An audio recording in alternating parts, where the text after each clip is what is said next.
On a cool Friday night in Portland, 27-year-old Aubrey Lynn Mitchell walked out of Providence Portland Medical Center after another long shift caring for sick children. Before leaving, she stopped by the staff lockers, grabbed her coat, and told her colleague with a tired smile, "I'm heading home. I just want a long shower and my bed tonight."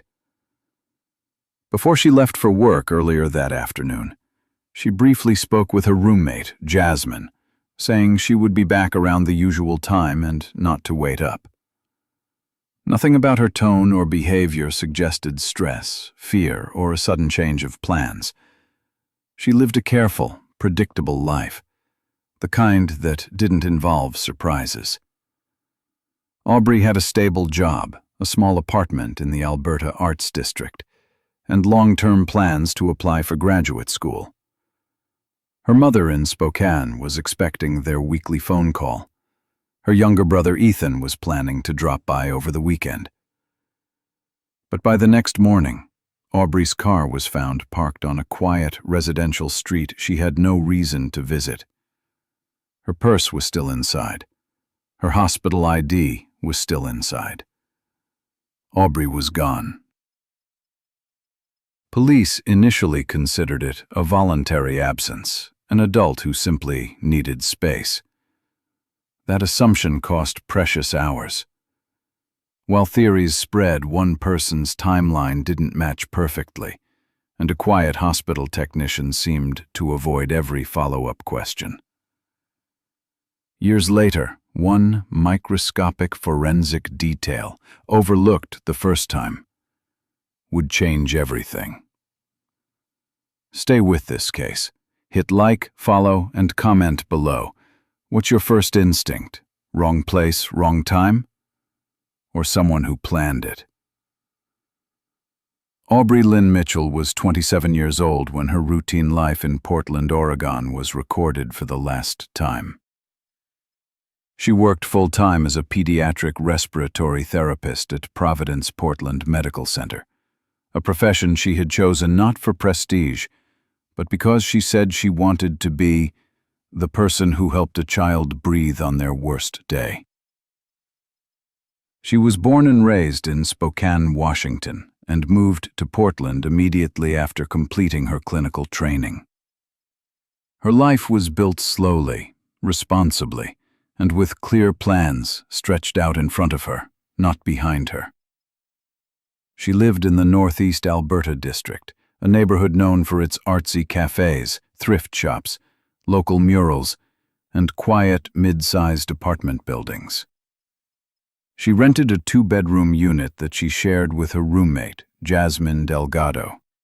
The apartment wasn't luxury, but it was clean, safe, and located less than half an hour from the hospital. The street outside usually settled before midnight.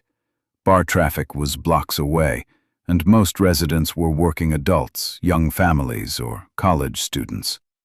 It wasn't the kind of place where people talked about danger. Most concerns were about bicycles being stolen, not human beings disappearing. Aubrey came from a middle-class family who never considered themselves exceptional, just hard-working. Her mother, Linda, worked in administrative support for a public school system in Spokane.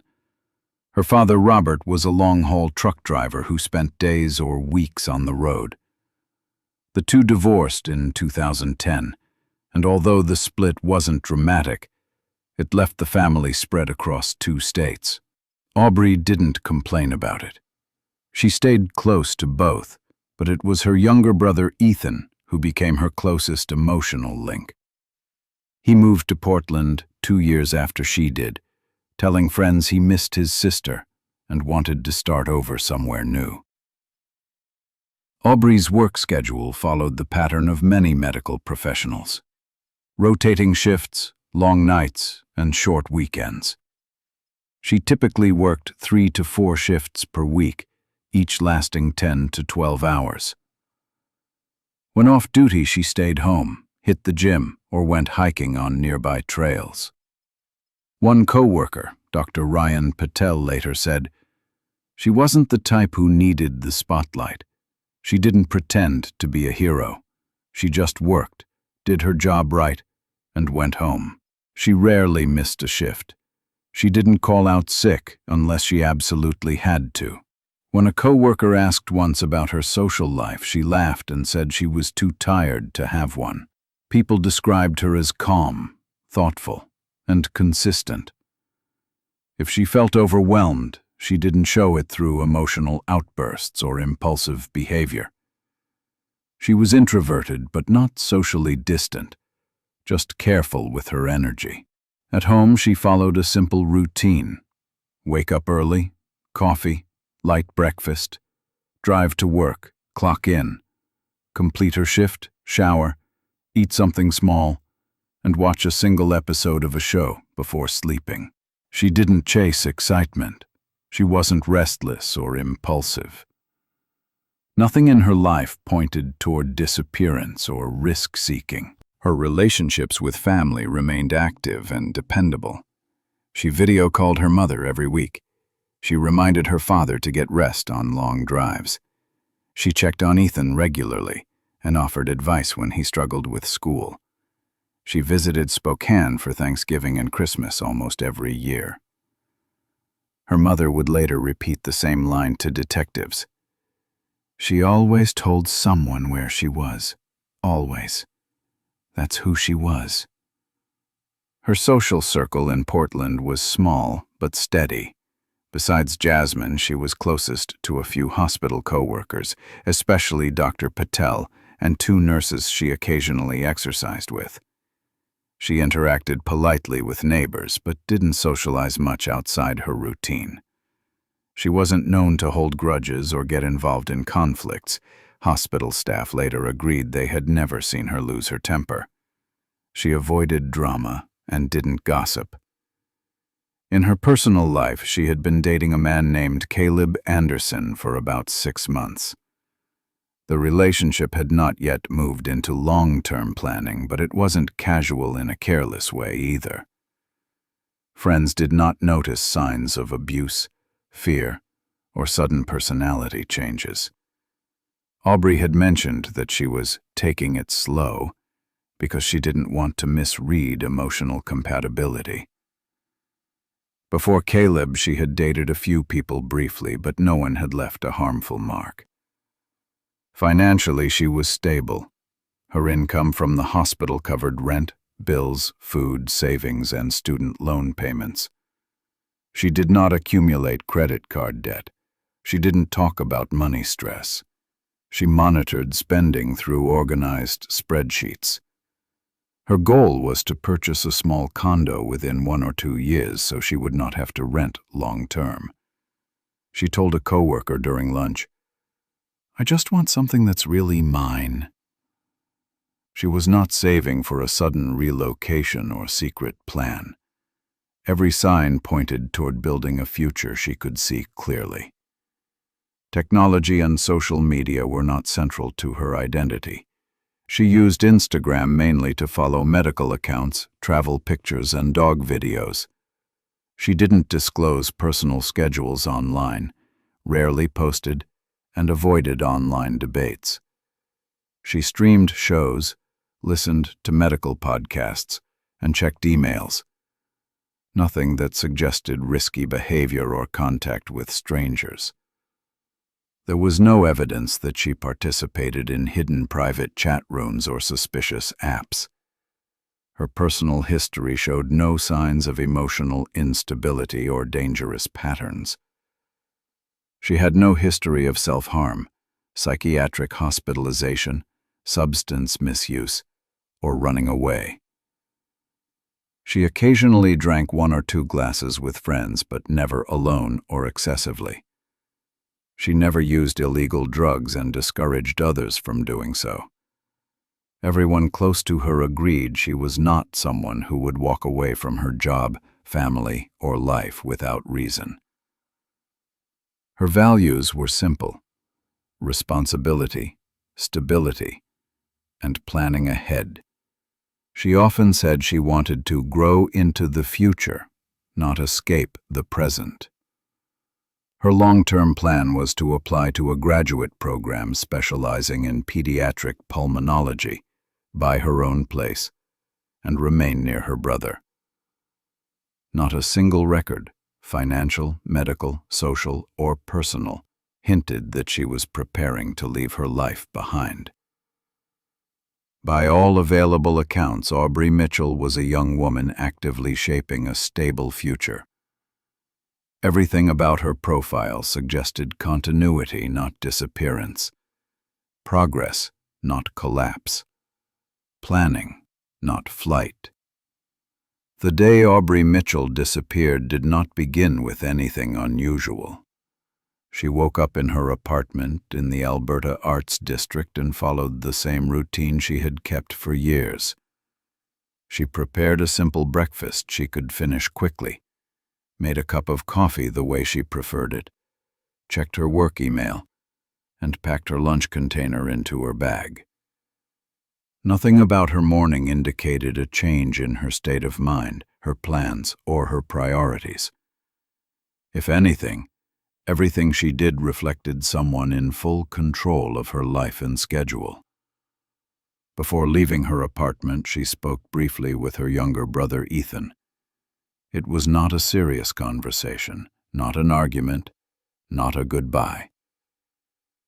They talked about something ordinary, his car needing an oil change and how he might be able to find a discount coupon. According to him, she sounded calm, alert, and focused on getting to work on time. There was no unusual tone, no pause, and no hint that something was bothering her. He later explained, "Nothing in her voice sounded off. If anything felt strange, I would have noticed." Aubrey left the apartment wearing her medical scrubs and carrying her work bag. A neighbor, Helen Porter, happened to be outside, adjusting her garden hose, and saw her stepping out. Helen remembered the moment clearly when investigators later questioned her. She described Aubrey as moving at a steady pace, not rushing, not distracted, and carrying herself in the same way she always did. There was no sign of nervous behavior, no physical discomfort, and no visible change in her usual patterns. She drove to work as she always did, taking the same route she had driven for months. When she arrived at the hospital, records, staff, and routine access procedures confirmed her entry. She clocked in, retrieved her assigned equipment, and joined her unit. Coworkers later described her as attentive, cooperative, and composed. They reported that she did not complain about fatigue, stress, or personal issues. They didn't request a break outside the usual schedule, nor ask to switch duties with anyone. To every person who interacted with her, it was just another work day. Her tasks were completed properly and without disruptions. Patient charts showed accurate entries. There were no interpersonal conflicts, no disciplinary concerns, and no calls to her supervisor. She kept to her normal rhythm, efficient, focused, and quiet. A pediatric physician, Dr. Ryan Patel, was the last colleague to speak with her during her shift. He later recalled that she appeared slightly tired but not unusually so for a long shift, saying, "She was the kind of person who didn't complain. Even when she looked exhausted, she pushed through. Nothing about her that day suggested she was upset or planning something." At one point, a hospital employee who worked on a different floor passed through the pediatric wing, even though he was not assigned there. Aubrey didn't interact with him, but he looked in her direction briefly before leaving. No one flagged it as suspicious in the moment because it didn't lead to any confrontation, conversation, or disruption. Still, it was documented later as an unusual behavioral detail simply because it did not match his assigned location or responsibilities. At the time it happened, it was just another forgettable moment inside a busy hospital. As the workday winded down, Aubrey prepared to go home in the same manner she always did. She collected her things, disposed of her used coffee mug lid in the brake bin, zipped her bag shut, and told one colleague she was heading out. She did not request a ride, did not mention meeting anyone, and did not signal that she felt unsafe. She did not appear to be crying, anxious, or angry. She followed the usual exit path of foot members finishing a shift, and there was nothing about her clothing or body language that stood out. Her departure was captured on closed-circuit cameras, confirming that she left with her belongings and walked normally toward the parking lot. From that moment, the details become harder to track. She did not call her roommate to say she was on her way home, but that was not unusual. She did not send any text messages indicating distress.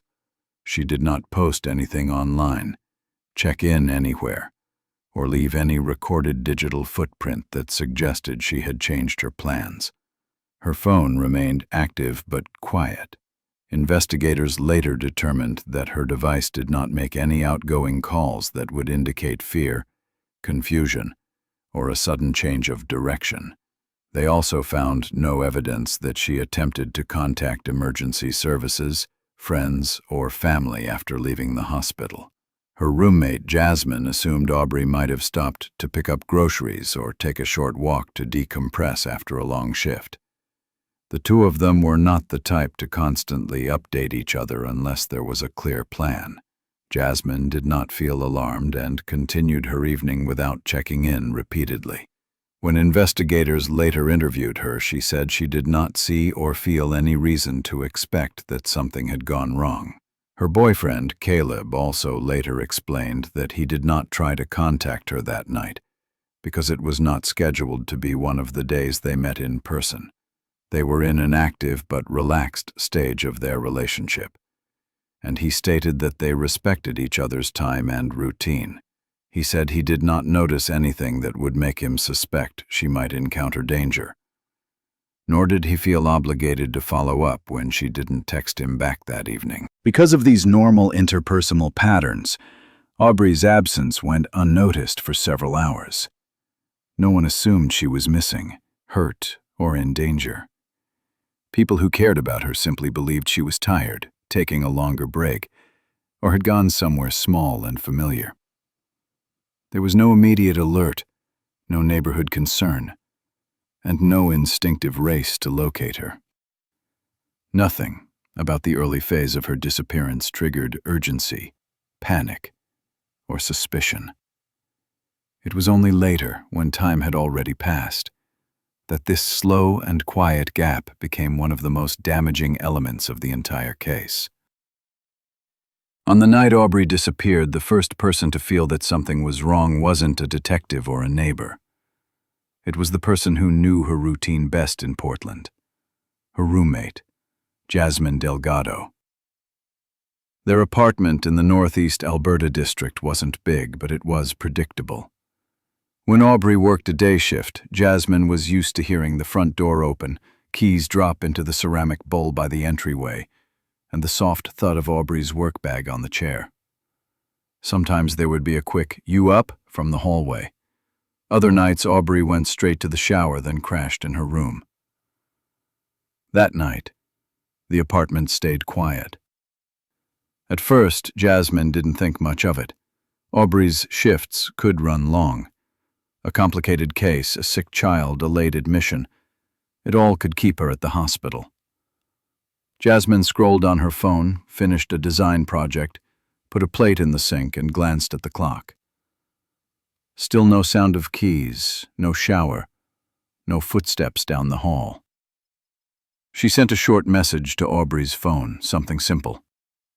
"You coming home?" No answer. She tried calling. It rang, then went to voicemail.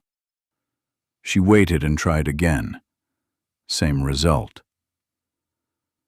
Jasmine walked through the apartment to convince herself Aubrey might already be there, maybe asleep or with headphones on.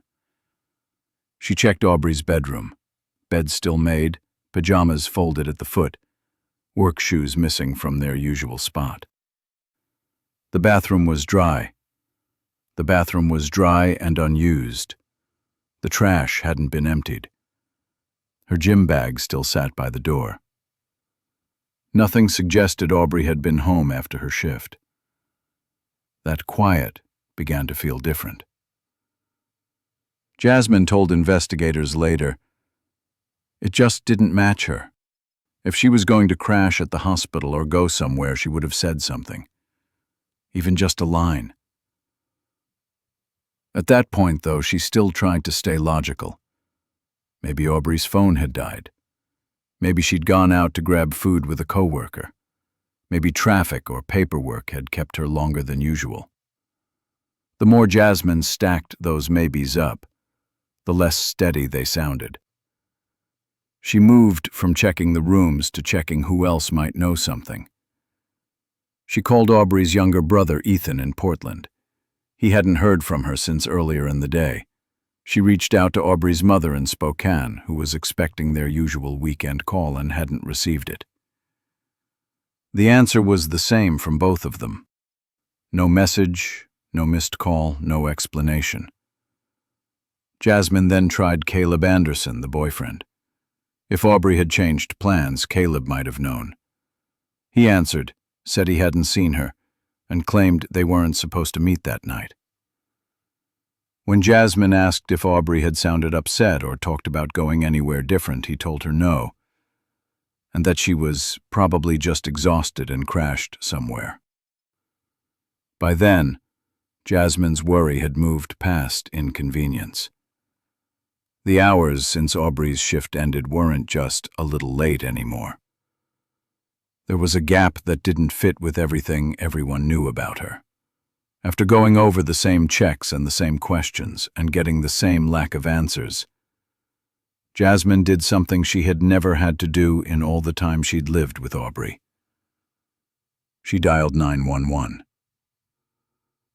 On the call, she explained that her roommate was missing, that she worked at Providence Portland, that she hadn't come home from her shift, and that it was unlike her not to call or text anyone. She described Aubrey's age, job, car, and habits. She stressed that the silence was not normal. The initial law enforcement response was cautious but measured. To the officers taking the report, Aubrey matched a profile they had seen many times. A competent adult woman with a job, a car, a social circle, and no immediate signs of foul play. In many jurisdictions, the default mindset is that adults can choose to leave, stay somewhere else, or unplug if they wish. Without signs of violence, threats, or specific risk factors, cases like Aubrey's do not always trigger an immediate, full-scale emergency response. Officers advised Jasmine and the family to keep trying to reach Aubrey, to check again with friends, coworkers, and local hospitals. They took down her information, documented her description, and logged the report. The file was opened, but the case was not yet treated as an active crime scene. That decision, made in those early hours, cost time. While police were gathering basic information, crucial minutes and then hours slipped past. No roadblocks were set up. No urgent alerts went out. There was no immediate canvass of every intersection and parking lot between the hospital and the apartment. What was happening on paper was a missing person report. What wasn't happening yet was a full missing person operation. By the next phase, officers began calling the obvious places. They confirmed with the hospital that Aubrey had finished her shift as scheduled and left the building. There were no records of her being readmitted as a patient, no notes about her staying late for an emergency. Local shelters and overnight facilities had no one registered under her name. Nearby hotels didn't have a guest matching her description. When that line of inquiry turned up nothing, police shifted to the geography, the path between the hospital and Aubrey's home. A small search team, a couple of officers and a canine unit, began checking the most direct routes. They drove and walked roads she was known to use, scanned small parks and empty lots, and checked visible parking areas. In those first passes, they didn't find Aubrey's car, any abandoned belongings, or obvious signs of a struggle. At the same time, the groundwork for a timeline was being laid through interviews. Jasmine gave a detailed account of her last in-person interaction with Aubrey, her routines, and her habits. Ethan and Linda described their most recent calls and messages. Caleb was asked to explain his last contact with her and his movements that evening. Colleagues from the hospital, including Dr. Ryan Patel, were asked to confirm she'd worked her entire shift without leaving early. Aubrey finished her patients, logged her notes, said she was heading home, Dr. Patel later told investigators. There was nothing that made me think I need to check on her later. It was just a normal end to a long day. Officers also started the process of securing video. They requested footage from hospital cameras showing exits and parking lots. They made initial contact with businesses and homeowners along the corridors Aubrey might have driven, many of whom had exterior security cameras pointing toward the street or common areas. But that process required time, cooperation, and in some cases warrants. In those early days, not every camera was pulled immediately. Some property owners were slow to respond. Some systems weren't reviewed until later. One privately owned camera that covered a key intersection along Aubrey's likely route was not accessed before its storage automatically overwrote older recordings after a set period. By the time officers came back to it, the footage from the night she vanished had been erased. What might have been visible on that recording is something investigators would question for years.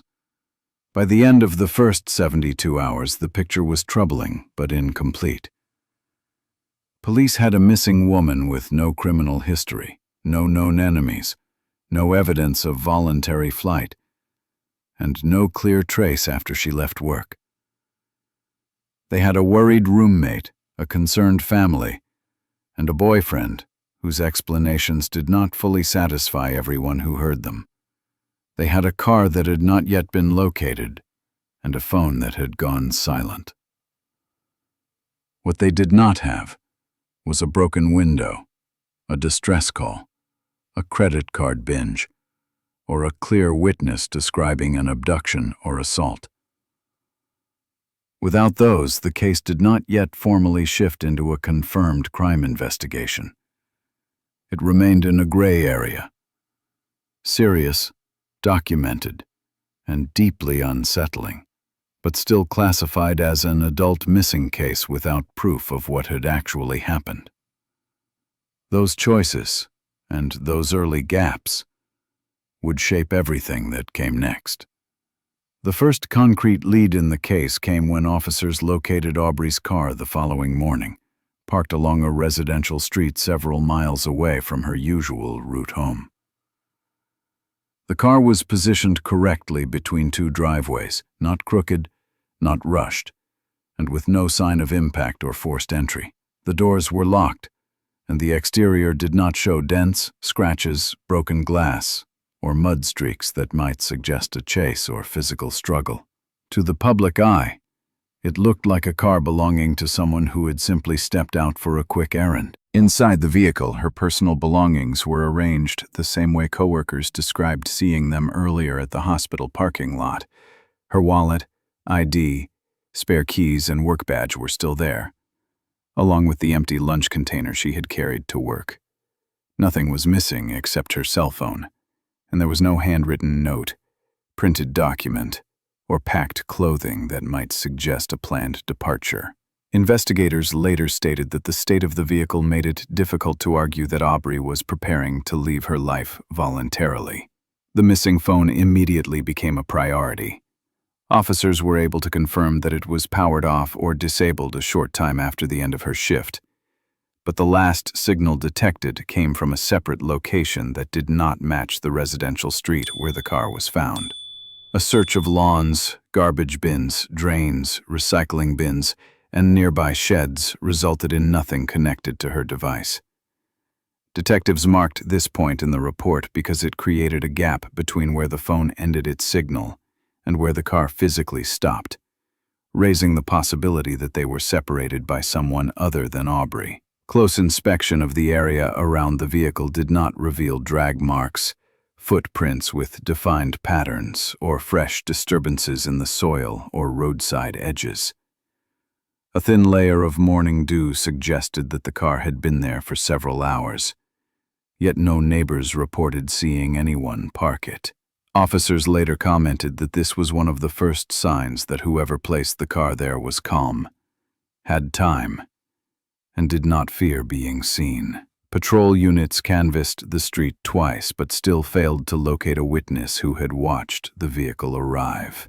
Forensic technicians processed the car using microfiber tape lifts, DNA swabs, and alternate light sources. They collected hair fragments, dust particles, and microfibers from the driver's seat, the steering wheel, and the door handles. Some material did not match clothing typically worn by Aubrey, but at the initial review stage it was too small and too degraded to provide an immediate match. Latent prints inside the vehicle were incomplete or overlapping, with no clear ridge patterns strong enough for rapid identification. At this phase, investigators did not have enough evidence to confirm whether another individual physically operated the car. One of the most frustrating limitations early in the case involved local camera coverage. The neighborhood had a mix of modern homes, older rental units, and small home businesses. A few houses used basic motion-triggered cameras, but none pointed directly toward the stretch of road where her car was found. A private business 2 blocks away recorded the street entrance, but the low resolution and nighttime glare prevented analysts from identifying the driver or determining if the vehicle stopped voluntarily or was abandoned. A detective later said, "We were working with shadows, nothing clear enough to pursue." Investigators also pulled transcripts and timestamps from her financial accounts. There were no purchases at gas stations, drive-thrus, convenience stores, or pharmacies after she left the hospital. There were no ATM withdrawals, online transfers, subscription changes, or card declines. Analysts concluded that Aubrey did not attempt to buy food, fuel, supplies, or transportation in the hours between leaving work and when her car was located. This was consistent with a routine end-of-shift return home, not a decision to leave or meet someone at a distant destination. Digital specialists reviewed her recent device activity logs, including Bluetooth history, Wi-Fi network checks, hospital VPN access, and streaming accounts. The pattern showed normal use during her break periods at work, but no activity after she walked out of the hospital. There were no search terms related to travel, escape, emergency shelters, or distress messaging. Her email inbox remained untouched with no replies, drafts, or password resets. In missing persons cases, digital silence is not always proof of foul play. But in Aubrey's situation, it was inconsistent with her typical habits. Her social media accounts displayed the same pattern. Friends confirmed that she rarely posted, but she routinely opened her feed before bed, liked dog videos, and watched medical case content. Investigators found no sign of private messaging with strangers, travel planning, or involvement in controversial groups. Digital behavior suggested a stable routine with no preparation for disappearance, relocation, or self-imposed disposal. When forensic technicians disassembled part of the driver's seat panel, they found an item that did not belong to Aubrey. A small magnetic access card used for restricted areas in medical facilities. The hospital confirmed that the card type was used only by employees assigned to supply rooms, equipment maintenance, and biostorage. The card number was partially scratched, making it unreadable. Several staff categories had access to similar cards, so investigators could not directly tie the item to one individual. But it introduced a new angle. Someone with technical access could have entered her vehicle unnoticed, or the card could have fallen from an unknown person who had close proximity to her outside regular duties. The car search concluded with a temporary forensic classification: insufficient physical evidence to define crime scene or voluntary departure. Official documentation stated that the scene lacked definitive markers of violence, coercion, or staged disappearance, and the investigative team was instructed to maintain the classification as an active missing person file, rather than escalate to abduction or homicide. One detective summarized it quietly. Everything looked normal, in a way that didn't feel normal. The case remained open, but without solid physical or digital confirmation of what happened between the hospital and the parked car. Investigators had nothing they could prove, nothing they could rule out, and no direction that carried more weight than another. The investigation moved into a new phase once officers confirmed that Aubrey did not return home, did not use her phone, did not contact anyone, and did not access her bank account. The only way forward was to retrace her final hours through the people who saw her, spoke to her, or could have influenced her plans that night. Detectives began with the closest circle, the individuals who interacted with her in the last 24 hours, because missing person cases almost always start with those who shared routine, proximity, or emotional ties with the victim. The first interview was with her roommate, Jasmine Delgado, the last person to see her leaving the apartment that morning. She described Aubrey's departure as calm and uneventful, saying she was dressed for work and carried the same bag she always used. Jasmine said she remembered hearing the door close but admitted she never saw her car leave because she was on a work call inside her room. When asked what time she expected Aubrey to return, Jasmine hesitated, saying she didn't pay close attention since Aubrey's shifts frequently changed and she sometimes stayed later. This missing timestamp reduced clarity and weakened the timeline from the very beginning. Detectives then moved to the person who held the most emotional access to Aubrey, her boyfriend, Caleb Anderson. His demeanor raised immediate attention. He appeared tense, spoke quickly, and answered with short phrases that sounded prepared. He confirmed that he and Aubrey had exchanged private messages the afternoon before her disappearance, referring to them as nothing serious. However, when police conducted a basic phone check, they discovered that several messages between them had been deleted. Caleb responded defensively. "I deleted them because they were pointless. They don't mean anything. Don't make this bigger than it is." When pressed to clarify what those messages were about, he became irritated, saying, "She was being dramatic, all right, she wasn't listening, and I wasn't in the mood to babysit feelings." Later, when detectives interviewed family members, they learned that Aubrey rarely argued aggressively with anyone, so this interaction did not match her known communication style. Investigators requested that Caleb explain exactly what was said. Under pressure, he admitted that the disagreement was not mild.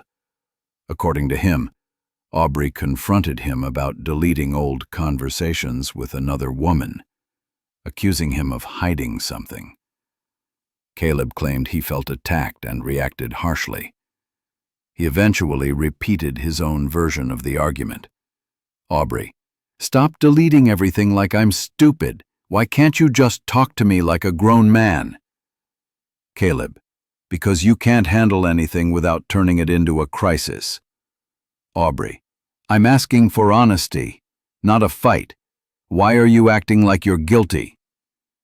Caleb, Don't twist my words. I don't owe you an explanation every time you're insecure. Detectives believed Caleb was holding back, so they pressed again. He finally admitted the conversation escalated further before she went to work. Caleb said he shouted, "I'm tired of this same paranoid crap. If you think I'm the bad guy, go find someone else," and hung up. He claimed he regretted it, but insisted it had nothing to do with her disappearance. Still, this argument marked a clear break in tone between the victim and the closest emotional connection in her life. Next, detectives interviewed Dr. Ryan Patel, the last known colleague to speak with Aubrey before she left the hospital. He described her as tired but functioning normally and confirmed that she never mentioned being scared, angry, or planning to meet someone. He recalled her smiling as she packed her bag and said she looked ready to go home and sleep. He added, "She told me she might be making some personal decisions soon, but she didn't sound upset."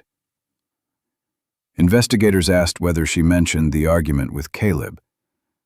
Dr. Patel paused and said she appeared distant for a moment after checking her phone, but she brushed it away and changed the subject. His feedback supported that she did not appear panicked or threatened while still at work. Detectives then reached out to Helen Porter, a retired neighbor who lived 3 houses away from where Aubrey's parked car was found. Helen said she heard a vehicle drive through the street at night, but her account contained uncertainties. She said, "It sounded like her kind of car, but I'm not completely sure. I didn't look out the window. I just remember hearing an engine, not seeing who was inside." Her recall was helpful but too vague to confirm direction, identity, or intention. A separate witness from the same neighborhood later contacted authorities, stating that they saw a woman resembling Aubrey walking with a man along the sidewalk, but it was dark and partially blocked by street shadows. They were unable to describe clothing, facial details, or vehicle involvement, making it impossible to confirm whether the woman was actually Aubrey. The most unexpected statement came from another hospital employee who worked on a different floor. He recalled noticing an unfamiliar interaction between Aubrey and a quiet male technician who rarely spoke to anyone. According to his memory, the man paused longer than normal near Aubrey's station and looked in her direction without saying anything. He described the moment as odd, like he wanted to say something but wasn't sure if he should. The report did not implicate him, but it did prompt detectives to document his identity for future reference. As investigators compared all statements with time-stamped footage, inconsistencies began to appear. One recollection suggested she left the hospital slightly later than recorded, raising questions about whether the camera system had delayed timestamps or if the witness misremembered the timeline. Meanwhile, officers noted that no witnesses could explain how her car arrived at the location it was found or whether she drove there alone. At this stage, authorities categorized 3 preliminary person of interest groups: the partner with emotional conflict and deleted messages, the colleague who observed unusual workplace eye contact, and any individual who might know her routine well enough to intercept her unnoticed. None of them could be ruled out, but none could be charged or detained. Despite multiple interviews, timeline reviews, and pressure-based questioning, no physical evidence aligned with a specific person. No motive was confirmed, and no witness could verify the final moments in which Aubrey was seen alive. The official closing line of the stage read, "The case holds irregularities, conflicting statements, and behavioral red flags, but lacks proof of crime, leaving investigators unable to shift from missing person to criminal classification. Yet." The investigation moved into a different phase once the initial interviews and evidence checks failed to identify where Aubrey went after she left her shift. The detectives began listing every plausible explanation, breaking them down into 3 categories: voluntary disappearance, accidental disappearance, and criminal involvement. The first scenario they evaluated was the possibility that Aubrey left on her own, hoping to take a temporary break from stress, work, or personal issues she had not shared. The team reviewed her behavioral patterns, recent communications, and financial readiness for travel. Nothing in her history showed preparation, withdrawal of funds, or packing behavior.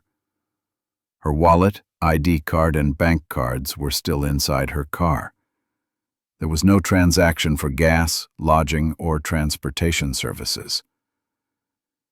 The detectives eventually noted that a voluntary and pre-planned exit was unlikely based on financial inactivity and lack of logistical preparation. They then turned toward an accidental disappearance scenario. Officers and volunteers conducted a physical sweep of practical accident zones. This included stairwells, service areas, and parking structures at the hospital, in case she was injured and unable to call for help. They extended to the sidewalks, bike lanes, ditches, wooded paths, and small ravines along potential routes between the hospital and her neighborhood. Marine Patrol checked ponds and creeks located near walking shortcuts that some staff used after late shifts. There were no drag marks, discarded clothing, personal items, or blood staining. Search dogs were brought in, but could not maintain a consistent scent trail strong enough to establish a direction of travel. When no physical accident marker was found, detectives shifted to a possible scenario where Aubrey left the hospital with someone she knew or trusted. The cameras at the exits confirmed her leaving alone, but only showed her walking away and approaching the staff parking lot. They could not confirm if she entered her own car willingly or entered another car parked out of camera range. Cameras from surrounding businesses were either pointed toward entrances, not streets, or had already overwritten due to short retention settings. Without a direct witness confirming visual contact with her after she reached the lot, investigators recorded the situation as a timeline void. The kidnapping scenario was discussed next. Kidnappings typically include a ransom attempt or a forced communication shortly after the disappearance. In this case, no call, note, encrypted message, or anonymous email appeared in any family, workplace, or third-party channels. Detectives also checked if Aubrey used any prepaid phone, burner app, or private messaging platform. There was no evidence showing that. With no threats, financial requests, or intimidation steps, the detectives viewed the kidnapping hypothesis as possible but unsupported at this stage. Another angle was the possibility of a sexual assault-related crime due to the late-night exit time and isolated parking layout. Investigators returned to the vehicle for a deeper trace swab and alternate light scanning. They reopened every part of the interior, including seat seams, trunk lining, carpet fibers, and vent grills. Nothing conclusive appeared. No torn fabric, no foreign hair fiber confirmed, and no biological sample matched known rapid flag indicators. A pathologist described the early forensic report as clean but not reassuring, meaning there was no physical scene to analyze further. With physical evidence stalling, the search area expanded outside the logical radius. Teams covered abandoned houses, storage buildings, construction sites, and loading docks. They searched parks, footpaths, empty fields, and low-traffic trails used by cyclists. Still nothing connected directly to Aubrey.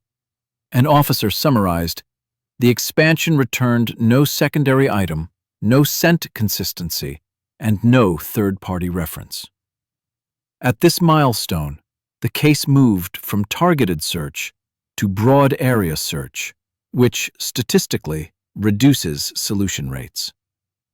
Aubrey's family then hired a private investigator with experience in hospital-related disappearances. He retraced the same timeline and personally interviewed unofficial community sources, including gas station clerks, bartenders, and night shift workers. His final memo closely matched the police report.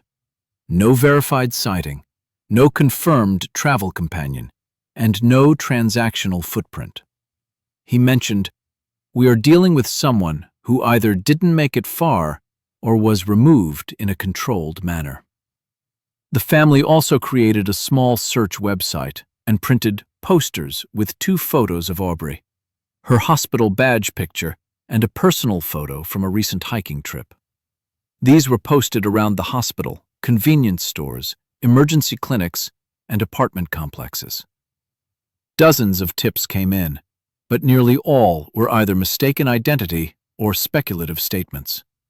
One caller claimed, "I swear I saw her at a bus stop downtown, but cameras from the area did not show anyone resembling her." Another said, "A woman looking like her was talking to a man outside a motel, but no reservation records or camera files matched." None of the tips produced a tangible lead. Local news briefly covered the case, but it ran as a short missing persons segment without extended reporting or public urgency. It did not dominate headlines, and national media never picked it up. Without wide public reach, the number of new call-in witnesses dropped quickly. Detectives noted that missing person cases without confirmed foul play almost never receive long-term airtime unless a disruptive clue emerges early. At one point, an argument escalated in the living room. Robert said, "We can't buy hope forever." And Linda responded, "You're talking like she's already gone." Ethan left the house that night for hours and walked the entire distance between 2 neighborhoods, retracing routes near where Aubrey's car had been found. No one apologized the next morning, but none of them revisited the argument directly. The tension stayed unspoken, mixed with guilt, fear, and loyalty. Without informing his parents, Ethan created a private notebook of his own findings. He cross-checked the timestamps from witness interviews, reviewed satellite maps through public services, and contacted individuals who had previously been interviewed by police. Some responded politely. Others declined to speak further. One of the older neighbors told him, "Son, I already talked to the police. I don't want to get involved again unless it's official." Ethan believed something had been overlooked, and he continued collecting notes even when people called it false hope. Meanwhile, someone in the community had information but didn't come forward. This person had either seen something unusual near the hospital campus or had heard a conversation involving an unidentified individual. They believed it might be unrelated, and they feared becoming part of a public investigation with legal responsibilities. They also assumed that if the detail mattered, authorities would have discovered it already. Their silence unintentionally prolonged uncertainty. Time weakened the border between belief and resignation. The Mitchell family never publicly stated that Aubrey was deceased. They continued speaking in present tense, but their expressions changed. Holidays were quiet. Birthdays were not celebrated. Each new month felt like an obligation to reopen old wounds. A friend of the family recalled, "They looked like they were surviving, not living." The police maintained a minimal monitoring schedule, limited to quarterly procedural reviews. These included checking national missing person databases, rescanning known travel routes for newly discovered remains elsewhere, and logging any updated technology that might be relevant. There was no active task force, no renewed witness canvassing, and no new subpoenas. The case was not closed, but it was no longer a priority. It occupied a category known internally as open status, no lead stagnation. As year 2 approached, the case existed in a suspended state, neither resolved nor abandoned. It was not concluded, but it no longer had momentum. One volunteer who once helped search nearby trails said, "It didn't feel like it was solved. It felt like it had faded." For the Mitchell family, this phase became known as the dead point, a period where every possibility was still on the table, but no direction produced progress. The unanswered questions remained exactly the same as day 1. Where Aubrey went, how she got there, and who was the last person with her. And for a long time, nothing changed. Years passed before anything changed in Aubrey Lynn Mitchell's file. Her photo sat in a thick, cold case binder in Portland, checked once in a while, then closed again. The family kept calling. The answers stayed the same. No new leads, no new tips. Case open, but quiet. What finally moved things was not a confession or a witness with a guilty conscience. It was a statewide initiative, a decision to send old evidence from unsolved cases to a lab using newer micro-DNA technology. The idea was simple: go back to the things that never made sense and see if science had caught up. Among dozens of boxes, one small item from Aubrey's case was flagged: the hospital-style access card found wedged between the seat and the center console of her car. It wasn't registered to her. It didn't match her department. At the time, it had been noted, bagged, and filed. No prints worth using, no obvious trace, just one more unexplained object in a car that already raised too many questions. This time, the lab treated it like the center of the story. Technicians swabbed the edges, the grooves, the smooth plastic surface. They ran the samples through a far more sensitive system than what was available when Aubrey first disappeared. Weeks later, the report came back with a clear answer. The micro-DNA on that card matched a hospital employee in the personnel system. The name was David Kearns. Kearns wasn't a doctor or a nurse or a supervisor anyone remembered arguing with Aubrey. He worked in biomedical equipment, mostly on another floor.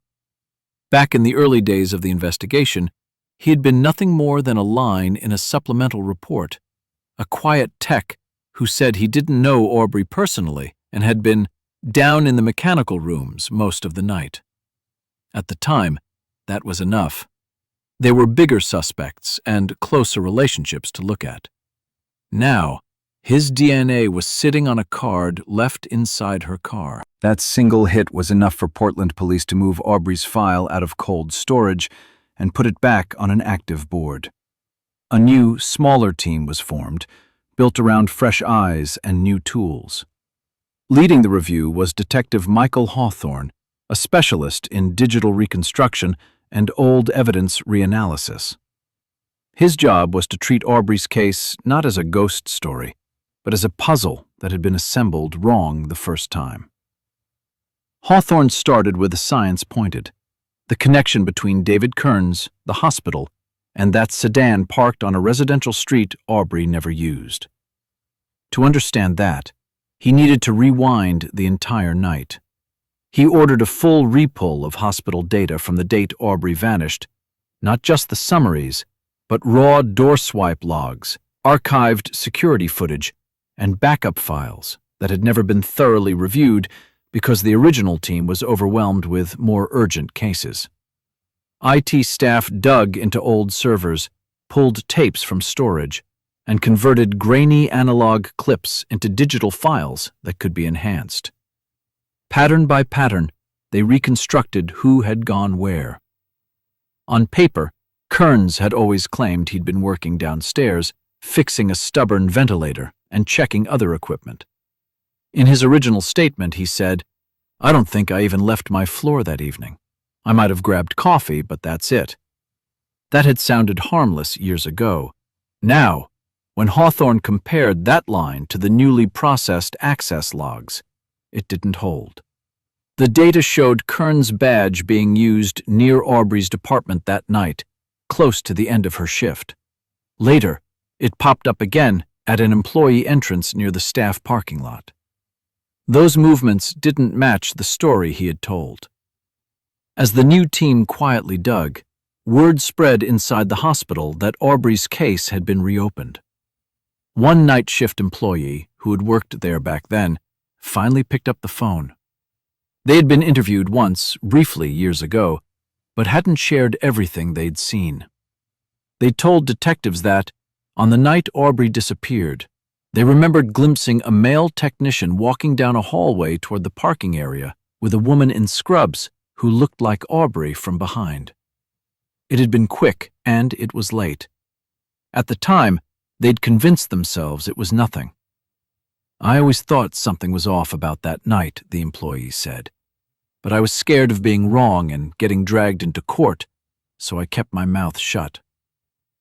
That statement was not enough to prove a crime, but paired with the DNA on the card and the badge logs, it pushed the case into a different category. This was no longer just a missing person with 1,000 possibilities. The circle around one name was starting to close. Hawthorne went back over every person of interest from the original file. Caleb, the boyfriend who'd looked suspicious because of deleted texts and a tense exchange, now had his alibi reinforced by location data and transaction records Hawthorne obtained through updated subpoenas. The timestamps matched his account in a way they hadn't been able to fully check in the past. Jasmine, the roommate, showed no financial gain, no odd travel, no signs of hidden contact with anyone connected to the hospital. The weight of suspicion that had once leaned toward the intimate circle now began to shift. It leaned toward the quiet man no one had really remembered. With the lab report in hand, Hawthorne's team requested subpoenas for Kern's employment records and a search warrant for his home, his vehicle, and his assigned storage at the hospital. The judge reviewing the request saw a clear chain. Unexplained access card in the victim's car, DNA hit to a specific employee, badge activity near the victim's workspace and parking area, and a belated witness putting a man and a woman together on the right night. The warrants were approved. The search of Kern's apartment did not produce a shocking, dramatic confession scene. It produced what most evidence searches do: small things that mattered and a lot of things that didn't. Detectives collected clothing from the time period, electronic devices, notebooks, and any item that looked out of place. Every piece went into a bag and down to the lab. At the hospital, they opened his old locker and dug through boxes of equipment and personal items stored off to the side. There, among tools and paperwork, they found fabric fibers and remnants of older uniforms, as well as items that, according to HR records, he shouldn't have been holding on to. None of it was dramatic on its own, but the pattern added another layer. Kearns had kept things he wasn't supposed to keep, and had access to both restricted spaces and staff-only parking at the exact time Aubrey vanished. Meanwhile, Hawthorne kept pressing the digital side. In the neighborhood where Aubrey's sedan was found, earlier investigators had checked obvious cameras, the main intersections, a few easy-to-access home systems, nearby businesses. One low-quality recording from a small security system had been tagged as unhelpful and set aside. The date stamp had appeared wrong, and the resolution was poor. Using modern software, Hawthorne's team reprocessed that old file. They corrected the timestamp based on lighting and other reference footage. What had once been dismissed as footage from the wrong night now lined up with the window when Aubrey's car appeared on that street. The video didn't show Aubrey herself, but in the background, for just a few seconds, it showed a vehicle with the logo of the hospital's technical services department driving through the area, not far from where her car would later be found parked. The plate wasn't clear enough to read in the recording, but it was one more line pointing in the same direction. Back at the hospital, people who had barely remembered Kearns were being asked to think back, to dig up impressions they had buried under years of routine work. A few described him as polite but distant, a man who stayed in the background. One coworker, when told the case had turned toward him, said quietly, "I never thought he'd be the center of anything. He was just there, invisible most days." The strength of the new phase of the investigation did not come from a single spectacular discovery. It came from the way old objects and forgotten files suddenly connected. The access card that once seemed like clutter became a direct physical link. The hallway sighting that a frightened employee kept to themselves became a corroborated memory. The badge logs, once skimmed and filed, now outlined a movement pattern Kearns had never admitted. By the time Part 8 of Aubrey's story closes, detectives are no longer guessing in the dark. They have a name backed by DNA, a timeline that places that person in the right spaces at the right moments, and a set of warrants that allow them to dig deeper than ever before. They still don't have a confession. They still don't have every answer about what happened to Aubrey after she left that hospital. But for the first time in years, the case is no longer drifting. It is pointed straight at one man, David Kearns, and moving toward a reckoning that will finally force the truth into the open. For years, the file with Aubrey Lynn Mitchell's name on it sat in a cabinet marked pending, then cold. When it finally came back out, it did not return quietly. It came back under bright lights, with microphones lined up in front of a podium at the Portland Police Bureau. At that press conference, the lead officer stepped up, unfolded a sheet of paper, and said the words that would change everything for Aubrey's family. A suspect had been identified and arrested. Not a boyfriend, not a roommate, not a stranger from a dark alley. The man now facing charges was David Kearns, 46 years old, a senior biomedical equipment technician who had worked in the same hospital where Aubrey spent her final shift. For the first time, the public heard his name. The arrest wasn't based on a hunch. It was the result of a chain of evidence that finally locked together. The tiny smear of DNA on the hospital access card found in Aubrey's car. The internal badge logs showing Kearns near her unit and later near the staff parking area. The forgotten neighborhood camera clip showing a hospital service vehicle near the spot where Audrey's sedan was abandoned. The reopened testimony of a hospital employee who finally admitted, "I always thought it was strange seeing him walk out with a pediatric staff member that late." Individually, each piece could be dismissed. Together, they formed a picture that was no longer easy to look away from. When detectives brought David Kearns into an interview room, he stayed with one line from the start. "I had nothing to do with that woman. This is all a mistake." He repeated it calmly, then more sharply as the hours went on. He said he barely knew who Aubrey was. He said the hospital had hundreds of staff. He said his DNA could have gotten on a card by accident. He said he was being scapegoated because someone needed an answer. Detective Michael Hawthorne, brought in to lead the revived investigation, didn't answer with emotion. He answered with timestamps, logs, and photographs. Step by step, he laid out where David's badge pinged in the hospital that night, when his vehicle left the service lot, how long it would have taken to reach the residential street where the sedan was later found, and why that route made no sense for his normal duties. He pointed out that the access card with David's DNA was wedged deep in the seat crack of Aubrey's car, somewhere a random transfer was very unlikely. He pulled out the report from the witness who remembered seeing a man in a technical uniform walking side by side with a woman in pediatric scrubs in a hallway rarely used by patients. Hawthorne didn't raise his voice. He simply removed the maybes one by one. The motive that emerged wasn't the kind that headlines are built on. There was no elaborate scheme, no long-term plot. It was smaller, pettier, and in some ways even more disturbing.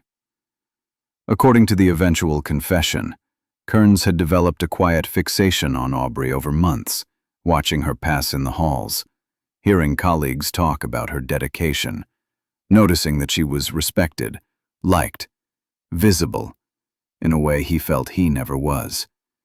He wasn't in her circle. They didn't share a team. He was, in his own mind, invisible. When he finally created an excuse to cross paths with her, offering to check something in the equipment room, and later approaching her near the end of her shift, he expected a conversation that might soften that feeling. What he got instead, according to his own statement, was a polite distance and clear boundaries. He told detectives he waited by the staff parking area and approached her as she headed to her car. He claimed he just wanted to talk, to be seen, to not be that guy no one ever notices. When Aubrey made it clear she was uncomfortable and tried to get into her vehicle and leave, the situation changed quickly and permanently. What happened next he described as a struggle that escalated in seconds. He grabbed her arm to stop her. She pulled away and raised her voice. He panicked about being reported to HR, about being labeled a predator, about losing the job that he believed was the only stable thing in his life. In that panic, he used force to silence her and control the situation. By the time he realized how much damage he had done, there was no easy way back. He didn't call for help. He didn't alert security. Instead, he went in the opposite direction, hiding, moving, covering up. He used his knowledge of blind spots and low traffic areas in the hospital infrastructure. He transported Aubrey through service routes and down to a disused technical area below the hospital, spaces he knew, where few other staff would have reason to go. He hid or altered items tied to her, and later drove her car to the quiet residential street where it would be found, locking it and walking away. The access card with his DNA slipped from his pocket or badge reel into the car seat and stayed there for years, waiting for a test that did not exist at the time. Forensic reconstruction later confirmed key parts of his story. Footprints traced in long undisturbed dust, microtraces on surfaces in the basement area, and the alignment between digital logs and the timeline in his confession. It supported a picture of a man who hadn't planned to kill, but who made one desperate, selfish decision after another to protect himself once he had. When the case finally went to trial, it didn't look like the early theories the public had argued about online. It was not the boyfriend in a jealous rage. It was not a stranger from a bar. The person sitting at the defense table looked like what he had always been at the hospital. A middle-aged man in a dated shirt and tie. Someone colleagues might have struggled to describe beyond quiet and keeps to himself. The prosecution focused on two main pillars: the chain of physical evidence and the sheer length of time that Kearns allowed Aubrey's family to suffer without answers. They walked the jury through the card, the DNA, the revived camera footage, the witness who finally broke their silence, and the forensic work in the basement area. They emphasized that even if the original confrontation began without a plan to kill, every step afterward, moving her body, abandoning the car, staying silent through press conferences and vigils, was a conscious choice. The defense tried to paint him as a man with poor social skills, a limited understanding of boundaries, and a fragile mental state. arguing that this was a tragic accident amplified by panic rather than a premeditated act. They pushed hard on the lack of full footage of the confrontation itself and suggested that gaps in the physical record left reasonable doubt. In the gallery, Aubrey's family sat through every day of testimony. One of the detectives later said, "They were there more consistently than some of the attorneys. They wanted every single word on the record." When the verdict finally came back, the courtroom was silent. The jury found David Kearns guilty on major charges related to Aubrey's death and to his decisions afterward, murder or a high-level homicide conviction, depending on how you frame the final version of this story, along with additional counts for tampering with evidence and obstructing an investigation over years. At sentencing, the judge spoke directly to him, calling out not just the fatal act, but the long-term harm of his silence. Then she handed down a lengthy prison term with no realistic chance that he would ever walk free as a younger man again. After court, reporters asked Aubrey's mother how she felt. She didn't talk about revenge or satisfaction. She said one simple thing: "We finally know what happened." She didn't walk away. She didn't forget us. For the family, that was the point. Aubrey had not chosen to disappear.